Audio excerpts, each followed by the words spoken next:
Hello everyone, I'm Anna and welcome to the channel.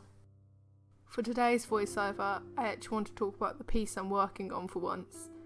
This is one of my favourite pieces I've done this Inktober. I think it's second at the moment because I really like yesterday's piece.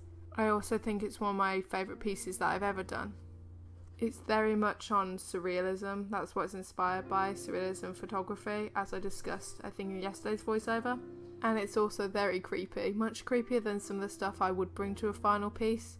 It's quite nice to see something creepy like this come out of my sketchbook and actually become a final piece for once.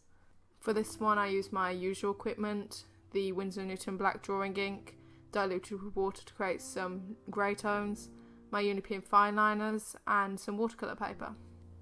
I do find it quite funny that I've done a piece like this that's quite creepy on Friday the 13th. Since obviously that's a spooky day, much like Halloween. I thought it quite fitting to draw something a little bit more creepier on this day for that reason. I think what I like about this picture is the surreal elements. It looks like there's a face attached to something black, but when I showed it to someone, they assumed that the white, so the more human skin, was actually attached to the black pieces, which adds a whole new dimension to the piece. I decided to do a more lighter hair colour this time. I've been doing a lot of dark hair colours with like dark lined lines, so I thought I'd go for more of a lighter look for once. And I really wanted the blackness of this character to really stand out, the blacker sections of her. Because they're like creepy and you don't quite know what it is, and I really wanted those to be the things that grabs your attention.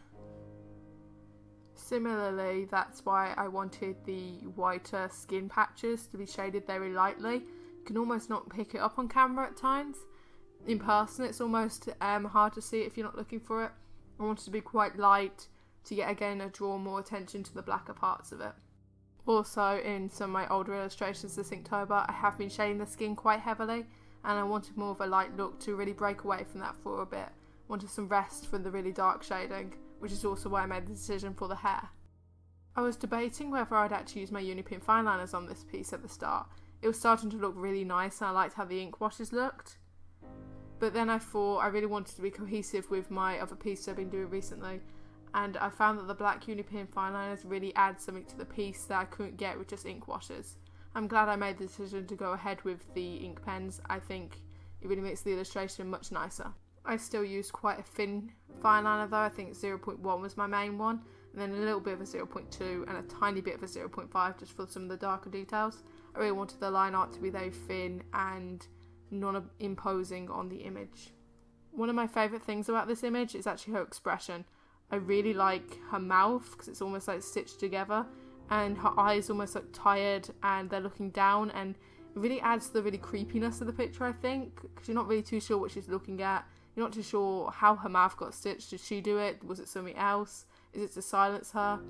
And you're not too sure what the hell's going on with the picture, which is also why I like the whole thing.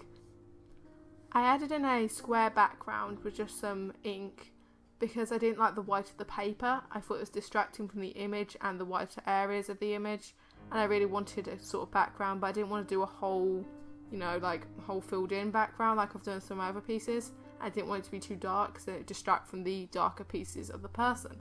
I did, however, go in with a second layer to add a lighter rim around the person to really yet again bring the attention to her, because she's the point of the piece. The background's just meant to break up the paper behind her. Anyway, I think it's about the end of the video now, so I hope you enjoyed this one, and I'll see you in tomorrow's video. Bye!